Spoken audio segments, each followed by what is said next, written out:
Thutha wa guthurimwo na kuhitukio ni mbunge, umuthi uma muthenya wa maminista kenda eru kunywa muma wa kwanjiriria wira.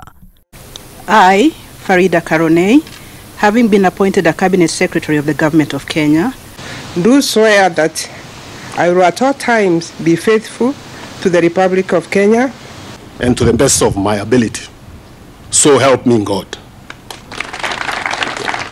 O minister akihita kuruta wira na uigiririki munene akirumirira katiba ya bururi. That I will be true and faithful counselor to the president. That I will obey, respect and uphold this constitution of Kenya. And that I will perform the functions of my office conscientiously. Na akiaria thutha wa maminista acio kwihitithio thingira-ini wa iregi, President Uhuru Kenyatta ni arutire mukana maminista acio akimaririkania matinaheo wira ucio niguo metongie kana meyambararie, akimoria matungatire muingi uria kwagiriire.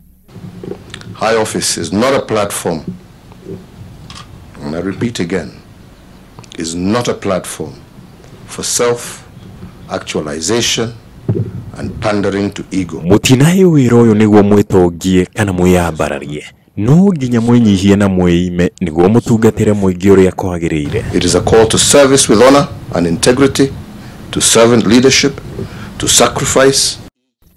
President ningene oritie minister o wothe uria ekuigua ni arituhirwo ni wira eherie orio na mukenya ungi ekuhota gutungatira muingi aheo wira ucio. That should you at any time feel the weight is too much, just say so. Na wothe wanyu uria kaigua ni arituhirwo ni wira uyu tutigateanire mahinda eherie o tene.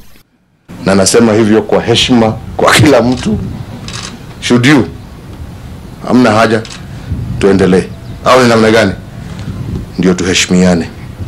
Na thutha wa igongona riu gutiuma na mathaa ma kwananga tondu president athire maminista acio manjiririe wira orio. Kwa hayo machache nasema Mungu awabariki. Margaret jipange, ndege iko pale, tunaenda kazi Naivasha. Twende. Maminista aya kenda eru riu mekunyitanira na maminista angi 11 aria mobite mbutu ngima ya maminista 20 thirikari-ini ya President Uhuru Kenyatta na munini wake William Ruto ikereka-ini ria keri ria utongoria wao. Maina wa Wairegi, Inooro TV.